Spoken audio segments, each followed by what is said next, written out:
F650 feeder management relay is a microprocessor-based relay designed for the protection and management of distribution feeders. They are equipped with configurable output relays for trips, alarms, and signalization. Digital inputs may be configured for different functions such as remote opening and closing of breakers, reset, and alarm, etc. The overcurrent protection includes multiple timed and instantaneous elements that can incorporate directional control. In addition to the 17 standard IEEE, ANSI, IEC, and IAC inverse curves, the F650 offers 4 flex curves that can be specifically designed for custom overcurrent protection. Feeder protection and control, fault diagnostics, power metering, and RTU functions are integrated together with fully flexible programmable logic into one economical package. In addition, a complete list of options can be selected to add input and output capabilities, graphical interface including single-line diagram of the position protected by the relay, advanced communication features like IEC 61850, redundant power supply, and extra interface languages. Relay installation.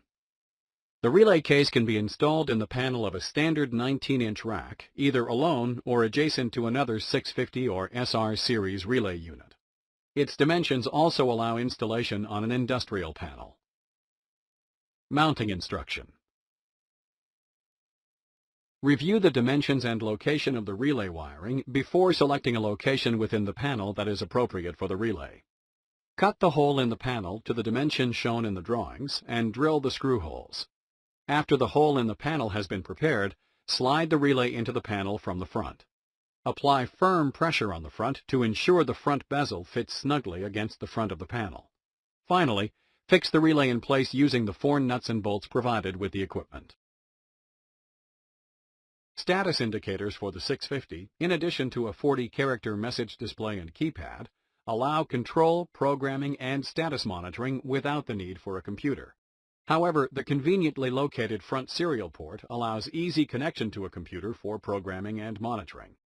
This port is an RS-232 in relays with old faceplates and a USB connection in new ones. In old models, the relay has a lower front door with provision for a wire lead seal to detect unauthorized access to the front port or use of the local remote status button. All models are packaged in the standard GE Digital Energy 650 series case. The case provides both mechanical protection and is the termination for all connections to external equipment. Current transformer connections within the case are fitted with automatic CT shorting mechanisms. Relay display. All messages are displayed on a 40-character liquid crystal display to make them visible under poor lighting conditions. The 650 can also be optionally equipped with a graphical display. While the keypad and display are not being used, the display will default to user-defined status messages, and the backlight will eventually turn off. Pressing the Escape key for 3 seconds will initiate a lamp test. There are 2 different displays available for the F650 relay. These are the Graphical Mimic and Basic Text Display. The main difference between the Basic and Enhanced display is a larger LCD display single-line diagram for easy monitoring, simplified control of the bay, and extra easy debugging features. There are 19 LED indicators on the faceplate that indicate the status of the relay as well as any other binary information. For instance, breaker status, output relays, and auto recloser status can be indicated by means of an LED. 4 of these LEDs are located on the left-hand side of the display. They provide indication on the status of the relay, as well as the remote or local mode in which the relay is operating. The other 15 are located in the center of the relay front panel, organized in 3 columns of 5 LEDs. These LEDs are completely configurable. There are 5 latched red LEDs, 5 yellow, and 5 green LEDs. The yellow and green sets are not latched by default, but can be programmed as such. Note that in the relays with old faceplates, the status indicating LEDs are located in a different location. The Relay Ready LED is in the left top area of the front panel, whereas the remote or local status indicators are in the right bottom corner inside the safety case. The other 15 LEDs are in one column on the left side of the front plate. Let's look at the meaning of these indicators as programmed in the default configuration. First, let's look at the top LED indicator. The Relay Ready LED, when green, indicates that control power is applied and all monitored I/O and internal systems are OK. When the relay is booting up or has some internal problems, this LED turns red. Let's follow with the first 5 red latched LEDs. The trip LED indicates that a protection element that is enabled has operated. The following 4 LEDs indicate which particular function has operated. They respectively relate to the phase over current, the ground over current, the phase under voltage, and the phase over voltage functions. Note that these LEDs are latched, so if one of them is lit, indicating an over or under voltage or over current condition, it will remain lit until it is reset, even if the condition has been corrected. The 5 yellow LEDs. The yellow LEDs are configured by default to indicate pickup of the protection function. The first yellow LED indicates that a protection element, such as the timed over current, has picked up and is timing out towards a trip. The following LEDs indicate which particular timed element, such as the timed over current, has picked up and is timing out towards a trip. They respectively are associated to the phase over current, the ground over current, and the phase over voltage functions. Note that these LEDs are not latched. The 5 green LEDs. The last 5 LEDs are green in color. In the default configuration, they have been assigned to the automatic reclose scheme status information. None of the green LEDs are latched in the default configuration. The Auto Reclose Ready LED indicates that the auto reclose function has been programmed and that all conditions are met for an auto reclose initiation. The Auto Reclose in Progress will illuminate when a trip has occurred and reclose sequence has been initiated. The Auto Reclosure Block LED indicates that the auto reclose function has been blocked by an external condition, typically via an auto reclose blocking digital input. The Auto Reclose Inhibit LED will illuminate when the programmed auto reclose does not receive the proper closing condition, such as Synchro Check Close permission. The Auto Reclose Lockout LED will illuminate when the programmed auto reclose sequence has progressed to a lockout condition.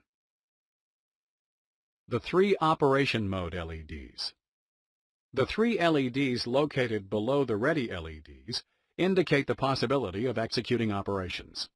These LEDs cannot be programmed and are linked to the use of the remote or local button. One of the major features of the 650 relay is the capability to easily program and execute operations such as opening and closing the breaker, resetting the relay LEDs, and resetting metering. When the relay is being operated locally, as indicated by the LED, these operations can be realized locally from the bay control panel. They can also be executed remotely, either from the substation control room or from a remote site. If the off LED is illuminated, operations cannot be executed. Switching between the relay's local, remote, and off settings is accomplished with the push button located near these LEDs. For security reasons, when an operator is on site and wants to manually execute an operation on the switchgear, it is important to ensure that the remote operations are blocked so that the operator can work safely. These 3 LEDs indicate if the operation can be executed locally, remotely, or not at all. Locally executed operations are performed through the front panel of the relay or via the front panel USB port. Remote operations are realized via the relay back communication port or via a digital input. As indicated earlier, depending on the relay model, the relay may have either a graphic mimic interface or basic text display. This first section will present the functionalities of the basic text display, which are identical in the graphical mimic interface. However, the following section will present additional functionalities available with the graphical mimic interface, such as a single line diagram for easy monitoring, simplified control of the bay, and extra easy debugging features. The basic display has 2 main screens.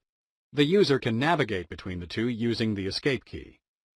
The first screen is the splash screen and consists of 4 lines of text. The first line indicates the generic type of 650 relay, like F650, G650, W650, as well as the firmware revision and, between parentheses, the bootware revision. For more details on firmware and bootware, please refer to the Firmware Update section under Communication. On the second and third line, the General Electric Identification and Complete Relay model appear. The last line indicates the front panel communication parameters. The first half of the communication parameters indicate the relay's baud rate, parity, which can be set as none, even, or odd, and number of respective data and stop bits. For instance, this particular relay is set with a baud rate of 19,200, no parity, 8 data bits, and 1 stop bit.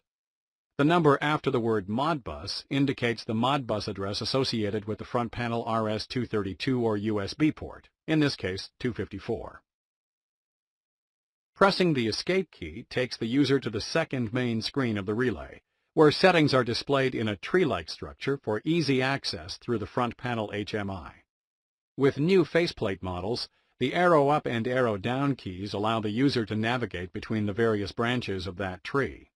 Pressing the Enter key allows entering into one particular menu branch. By pressing the Escape key, the user is taken one level higher up the tree architecture. With old faceplate models, there is a dial button instead of the arrow and Enter keys. On this second main screen, the tree branch structure organizes relay settings and data into 10 headers. The headers are Actual Values, Snapshot Events, Fault Report, View Settings, Change Settings, Date and Time, Commands, Passwords, Select Main Screen, and Select Language. Let's examine these headers one at a time. Actual Values comprises all the relay's status and metering information. This menu gives access to analog signals such as voltages, currents, and frequency. It also provides digital information such as pickup and operate parameters for the various protection functions, position of the different switch gears, statuses of the inputs and outputs, and diagnostics such as the health of the I/O cards. Snapshot Events is a powerful tool that allows the user to analyze faults that have occurred in an electrical system, as well as to study a sequence of events that have occurred in a relay. Currents and voltages are recorded together with the snapshot events and can be accessed by pressing the Enter key. The Fault Report menu provides a subset of the full detailed fault reports recorded by the relay in order to get easy and quick access to critical fault report information. The View Settings and Change Settings headers both provide access to the entire list of relay settings. The difference is that View Settings only allows access in a view mode, while Change Settings allows the user to modify the relay settings. The Date and Time menu header allows visualization and modification of the date and time of the relay. If the relay has iRig-B connected, then the modification would be disabled. The Command menu header gives access to the execution of operations such as switchgear opening and closing commands. In the Graphical Mimic display, this menu provides extremely easy operation capabilities for commands typically executed from the front panel. Through the Password menu header, the user can activate separate passwords for setting modifications and for executing operations. The user can also log in and log out from these two different access levels. If you forget the password, there is an encrypted version of the password available in the last item of the password menu called Forgot Password. Please contact GE Digital Energy technical support teams to help you should this occur. The Select Main Screen header allows the user to select either the splash screen or the metering screen as the default display. Finally, on the relays with the proper language option, the last menu item, Select Language, allows the user to switch between plain English and a second language, such as French or Russian. The Relay Front RS-232 port. In addition to interacting with the F650 via the front display, the relay's front RS-232 port is intended for connection to a PC. Setting files may be created at any location and downloaded through this port using the EnerVista 650 setup program. Local interrogation of settings and actual values is also possible. This port is also used if new firmware is to be downloaded to the relay flash memory. Upgrading of the relay firmware does not require a hardware EEPROM change. F650 relays equipped with a graphical mimic interface have all the functionalities mentioned in the previous section. Additionally, they have a third main screen showing a single line diagram and critical information related to the bay protected by the F650 relay. If your relay is equipped with a basic interface, feel free to skip this section. The single line diagram is the first of a series of screens which also include metering, all events, new events, alarm panel, visualization, and I/O cards. The bottom line of the graphic display is a context-sensitive menu that indicates the functions associated to the front panel keys. Some keys take on different functions depending on which screen the user is viewing. Let's discuss the details of how to access the various screens as well as the specific functions available in each screen. From the single line diagram view, the user is presented with the following navigation options in the bottom line. The Escape key is used to move to the other main screens of the front panel.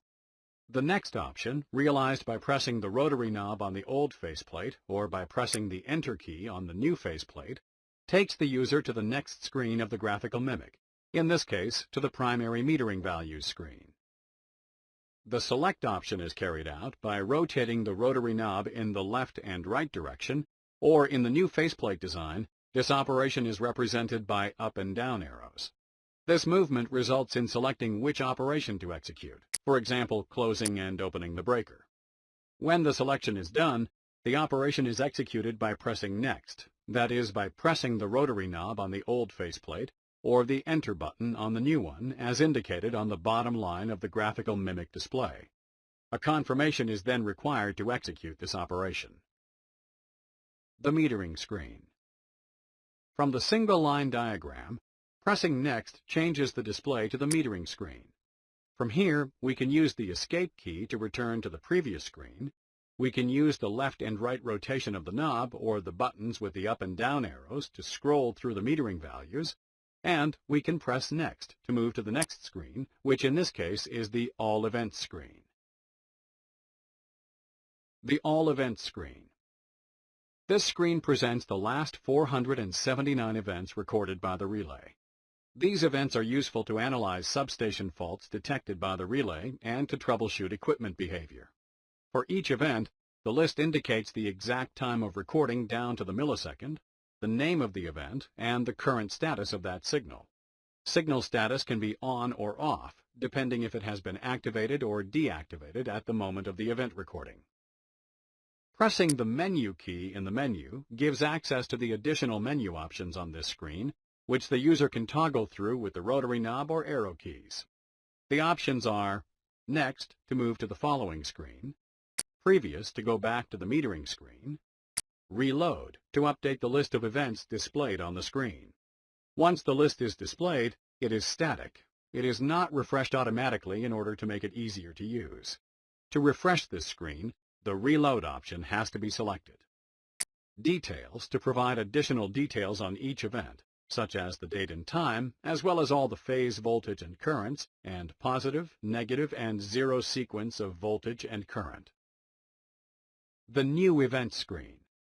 The following screen, accessed via the Next item from the menu, shows the new events, that is, the events that occurred since we last accessed this screen. The options are identical to the All Events menu. The Alarm Panel screen. Certain critical situations occurring in the substation, like transformer reaching high temperature or cable being used in overload for too long, might require particular attention from the person in charge of the substation. To facilitate the integration of the relay in a substation and to implement this feature at the relay level, the 650 family integrates alarms in the Alarm Panel screen. Each situation that needs to be highlighted in the alarm panel has two special characteristics. The active-inactive status indicates if the situation is still present in the substation or if it has been resolved. For example, if the cable is still used in overload, the alarm associated to it would be active. If the load has been reduced, then the alarm would be inactive. The active-inactive status is denoted on the relay as on or off. The acknowledgement status indicates if the person in charge of the substation recognized that a critical situation is occurring or has occurred in the substation.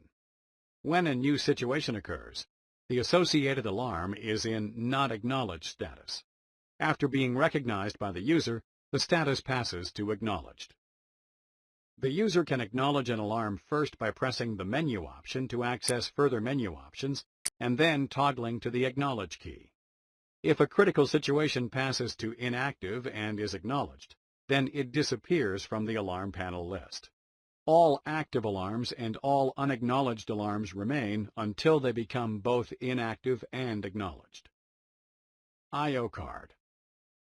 The final screen, I/O card, allows visualization and troubleshooting of the input and output cards. By rotating the knob following left or right, or pressing the arrow buttons, the user can select which I/O card is to be viewed. Pressing Menu gives access to the menu from which the user can view the status of the inputs and outputs, test the inputs, or test the outputs. In all three modes, the status of the inputs and outputs is indicated as follows. The inputs are located on the left-hand side of the screen, while the outputs are on the right-hand side. When the text label of the input or output is in normal video, white letters on a black background, the status is off. When the text label is in reverse video, black letter on top of a white background, the status is on.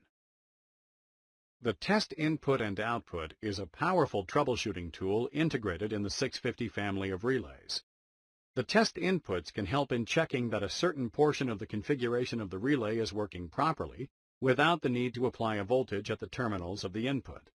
The test outputs has two main uses. The first use is to ensure that the output contacts are opening properly when the outputs are activated. The second use of the output testing is to troubleshoot the wiring going to the switch yard without having to meet all the conditions that would normally activate a given output. The power supply module is located in the H slot on the back side of the relay. The positive cable should be wired to the H10 terminal and the negative or return cable to the H18 terminal. The ground connection should be wired to the screw at the bottom of the case with the earth symbol. The control power applied to the relay must match the installed switching power supply. If the applied voltage does not match, damage to the unit may occur. The order code on the label on the side of the case specifies the nominal control voltage as one of the following. For low voltage connections, the label will read low 24 to 48 VDC. For high voltage connections, the label will read high 110 to 250 VDC and 120 to 230 VAC. For increased security, a redundant power supply can be installed in the 650 family of relays. In this case, the existing power supply module would be duplicated, and both modules would work in parallel. This way, if one power supply fails, the other one is capacitated to take the full load of the relay. If the power supply to the relay is lost, the ready contact will change state, indicating this loss of power. This contact can be used to send an alarm to the operator of the substation via an annunciator panel or a higher-level system such as a SCADA network. If the relay has a redundant power supply, each supply will have a separate ready contact. Extensive filtering and transient protection are built into the relay to ensure proper operation in harsh industrial environments. Transient energy must be conducted back to the source through the filter ground terminal that is available on the case of the F650. Depending on the particular model of the relay, there are a total of 8, 16, 24, 32, 40, 48, or 64 digital inputs that are designed for wet contact connection to other devices. These inputs are distributed over one or two boards at location F and G located inside the relay. Additional distributed inputs can also be used with the relay by using a CAN input and output module, also known as a CIO. CIO inputs are referred to in the relay configuration as being located on boards H and J. Input and output card selection depends on the purpose of the relay. If the relay is to monitor the status of many elements, it is necessary to select cards with many inputs, such as card option 4. On the other hand, if the relay is mainly used for operating switchgear, card option 1 will be preferable. Please consult the F650 manual to examine the various card options. Digital inputs are organized in blocks of 4 or 8 inputs sharing the same common terminal. This common terminal is generally located at terminal F9 and F10 for the input-output card F, G9 and G10 for the input-output card G, and so on. Always refer to the manual to determine the exact wiring depending on the type of card in the F650 relay. Each group of inputs sharing the same common can have an independent activation voltage threshold, configurable between 10 and 230 VDC. In addition to the threshold, there are several other features built into the digital input logic of the relay which can be configured as needed.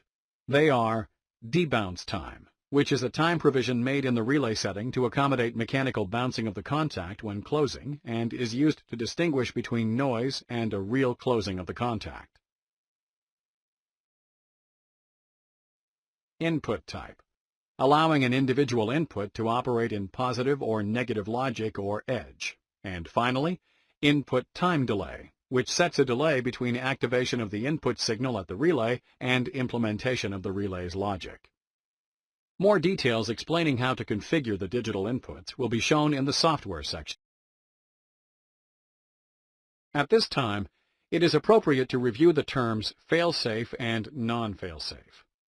GE Digital Energy defines a failsafe relay as a relay that is normally energized and then de-energized when called upon to operate. It will also de-energize when the relay control power is lost. Within the F650, there is only one relay that will always operate as failsafe. This is the ready relay built into the power supply. It has a Form C contact output configuration and will de-energize if a problem is detected. The other output contacts are defaulted to non-failsafe. They will normally be de-energized and will energize when called upon to operate.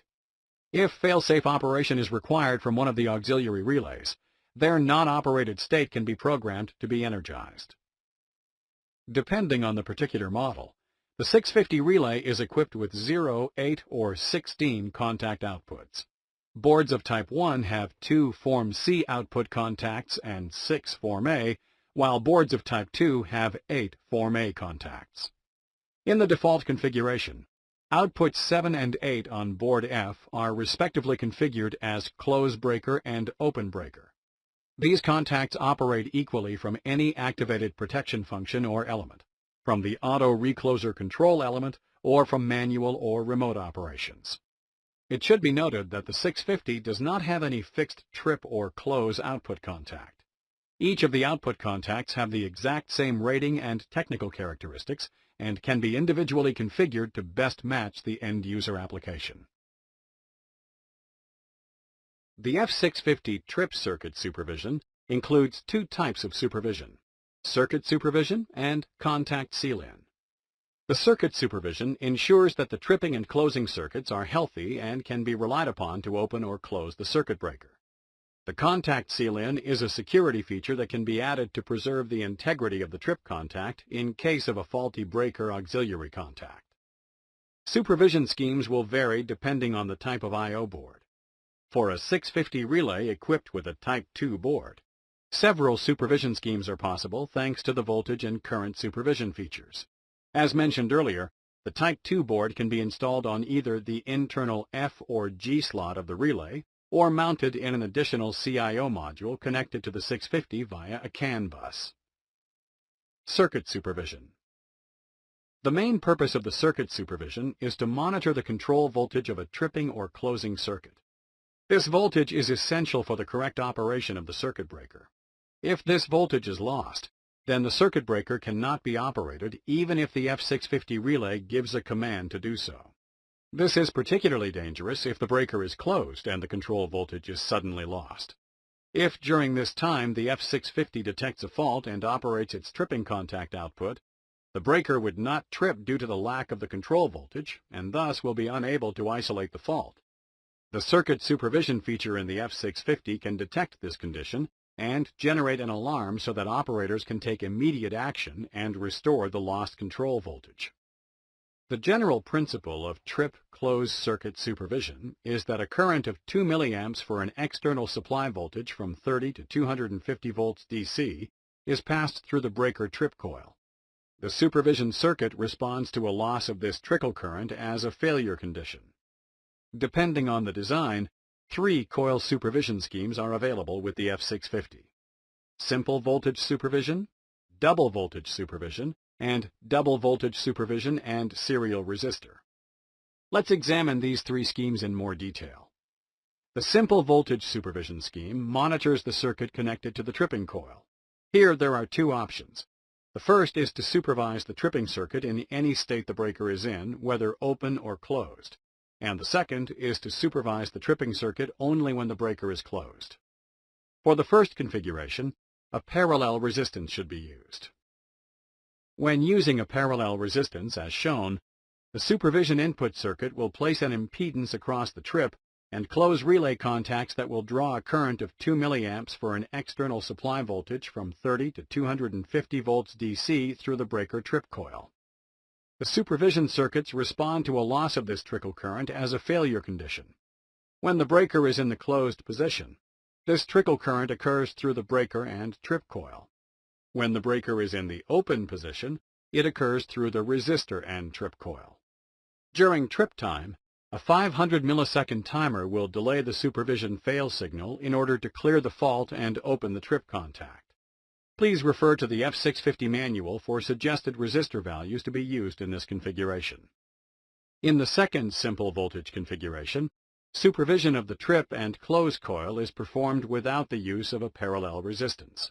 In this case, when the breaker is open, there is no trickle current circulating. For this reason, it is important to supervise the continuity failure signal with the breaker status. Double voltage supervision. Supervision of the trip and close coil, whether the breaker is in an open or closed position, is possible without the addition of an external resistance, thanks to the double voltage supervision feature. When connected as shown, two voltage supervision elements are used to monitor the trip circuit continuity, not only via the 52A auxiliary contact, but also via the 52B auxiliary contact. Again, during a trip of the relay, the continuity fail signal is delayed by 500 milliseconds in order for the fault to clear and the trip contact to open. It is worth noting that the trip contact can be in the relay, terminals F35 and F36, or it can be provided by another protection or the paralleling of several protections. This provides high flexibility in the use of this supervision. Double voltage supervision and series resistor. In order to cover the very unlikely situation of a shorting of the voltage monitor causing a false tripping, it is possible to add a series resistor as shown to limit the amount of current circulating. A shorted 52A voltage monitor will not cause a trip because of the series resistor. A shorted 52B voltage monitor will not cause a trip because it is in series connection with the 52A. Contact seal-in. The current seal-in circuit is used for verifying the current condition in a circuit during the time that the tripping contact remains closed. If the current in the tripping circuit is maintained over 500 milliamps, the function is sealed independently of the status of the function that caused the trip. This current seal-in function in tripping circuits is mainly used in applications where auxiliary contacts 52A, in charge of cutting the current in the tripping circuit, are very slow. In such an event, if the function that produced the trip is reset, it may cause the relay contact to open before the breaker auxiliary 52A and cause damage to the relay contact. By using this function, we prevent the relay contact from opening the circuit current to an inductive and high current from the tripping circuit, which could cause damage to the contact output, as these currents exceed the nominal output contact breaking characteristics. The F650 has 3 channels for phase current inputs, each with an isolating transformer. These channels are B1 and B2, B3 and B4, and B5 and B6. There are no internal ground connections on the current inputs. Each phase CT circuit is shorted by automatic mechanisms on the relay case if the relay's CT-VT card is withdrawn. The relay will correctly measure currents up to 160 amps on the secondary side of the CT. One of the features of the F650 relay is its universal CT inputs, which allow the same relay terminals to be used with either 1 amp or 5 amp CT secondary current. Consequently, The CT secondary current rating does not need to be specified at the time of order for the F650. Nevertheless, CTs chosen must be capable of driving the relay phase CT burden under maximum fault currents. The F650 relay has 4 voltage input channels, 3 for the phase voltages and 1 auxiliary channel. These channels are A5 and A6, A7 and A8, A9 and A10, and A11 and A12. Inputs A5, A7, A9, and A11 are the polarity terminals. VTs can be wired in a Y or in open delta configuration. In a Y configuration, 3 VTs are required, 1 for each of the phase voltages. Connecting 3 VTs in a Y configuration is the most straightforward VT wiring structure and allows the relay to measure phase to ground voltages. Alternatively, the VTs can be wired in an open delta configuration. This wiring structure is more complicated, but allows the relay to monitor 3 phase voltages using just 2 VTs. In this configuration, the relay will measure the phase-to-phase voltages instead of phase-to-ground values. There are 2 independent ground CT connections on the F650 relay. Terminals B9 and B10 are the ground connection, while terminals B11 and B12 are the sensitive ground input. The B9-B10 ground connection is intended for low or zero impedance ground systems. As is the case for the phase CTs, the ground CT connections are universal inputs, so there is no need to specify the secondary CT value when the relay is ordered. The sensitive ground input is intended for high impedance grounded systems or ungrounded systems. The maximum fault current must not exceed 50 amps for 1 second. Depending on the settings, the sensitive ground input can also act as polarizing quantity for ground and neutral directional overcurrent. Otherwise, a phase voltage reference can be used for the directional elements. There are 3 methods for connecting the ground inputs of the relay to the system. The first method is a dedicated ground CT installed on the neutral of the system. This connection is generally used at the system source for polarized ground connections. The second method is a residual ground connection.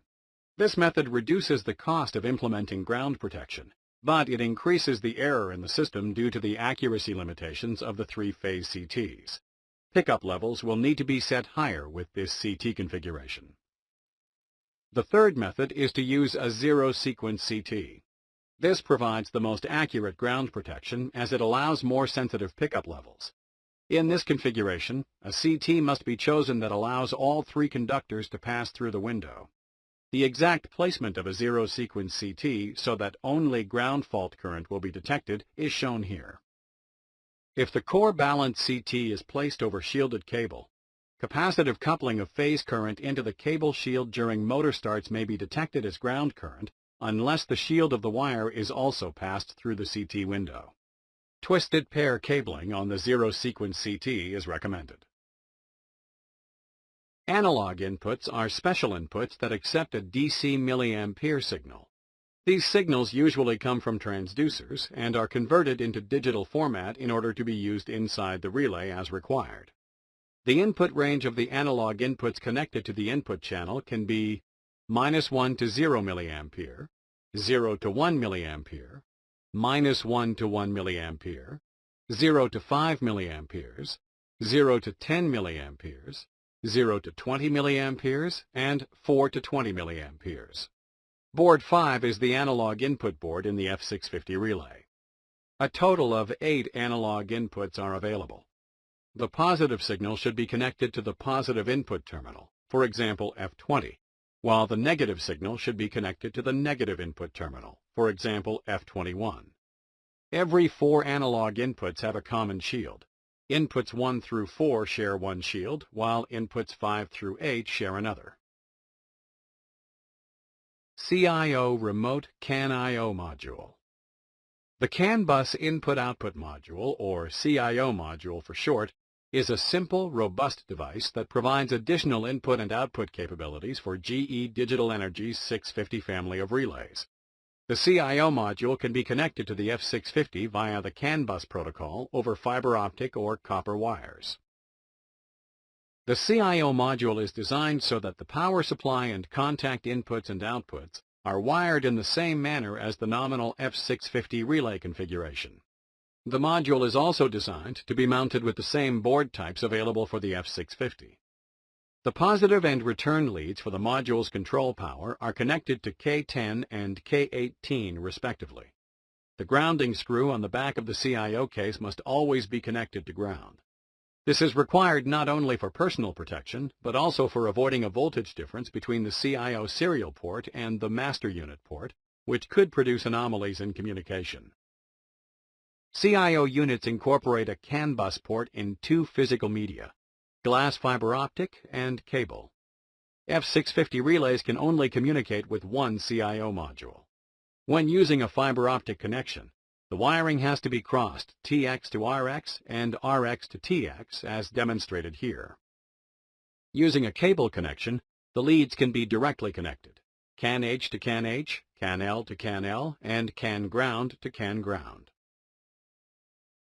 The 650 relay has the capabilities to communicate over a wide range of protocols, including Modbus RTU, TCP, DNP 3.0, IEC 60870-103, and IEC 61850. The standard 650 relay is equipped with two independent communications ports: a USB or RS-232 front port and a rear 10100 base T Ethernet port. The front USB port is designed for direct communication to a PC for programming settings and monitoring actual values. The front USB port requires a USB cable with a Type A connection for the PC and a Type B connection to plug into the relay. The PC connection is intended for accessing the relay settings, event recorder, and oscillography files, as well as upgrading the relay's firmware. The baud rate and parity for this connection are programmable. Older models have a serial RS-232 port instead of the USB. The rear Ethernet port can also be used for direct connection to a PC or to employ the 650 relay in an integrated system or SCADA network. In addition to the default serial and Ethernet communication options, the 650 relay has provision for optional communication modules such as RS-485, serial fiber optic, remote CAN bus I/O port, and 100 base FX. Depending on the exact model, some of these ports may be redundant. COM1 is a rear communication port. COM2 is multiplexed between the front USB or RS-232 and the rear serial communication port. COM3 is dedicated to Ethernet communication, either as fiber optic or twisted pair-based. Both COM1 and COM2 rear communication ports can be installed as redundant RS-485 ports which can be accessed at the same time and are intended to be connected to a Modbus communication network. A maximum of 32 devices can be connected to a single daisy chain. Baud rates and parity can be set independently for each port. To reduce communication errors caused by noise, shielded twisted pair cable is recommended. The cable should be grounded at only one end, either at the relay or the master device. Terminating resistors and capacitors are also recommended to reduce interference. As previously mentioned, the relay can also be equipped with a CAN I/O serial port to interface the 650 with a CIO module. Depending on the exact module, either a wire or fiber optic link can be used in this connection. Before leaving the communication section, it is worth mentioning that the 650 relay has the capabilities to communicate over a wide range of protocols, from Modbus RTU and TCP to DNP 3.0, and from IEC 60870-103 to IEC 61850.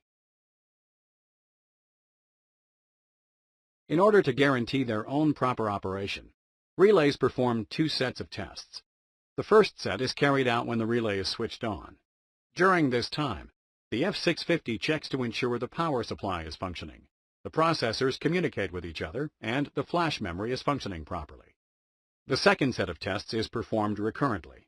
These include checking the communication between processors, communications with the magnetic module, calibration, status of all the boards, and CPU functionality. As previously mentioned, the power supply failure signal has its own failsafe contact output, but the rest of the error signals do not. However, they can be programmed in the relay logic to send an alarm signal or activate an output.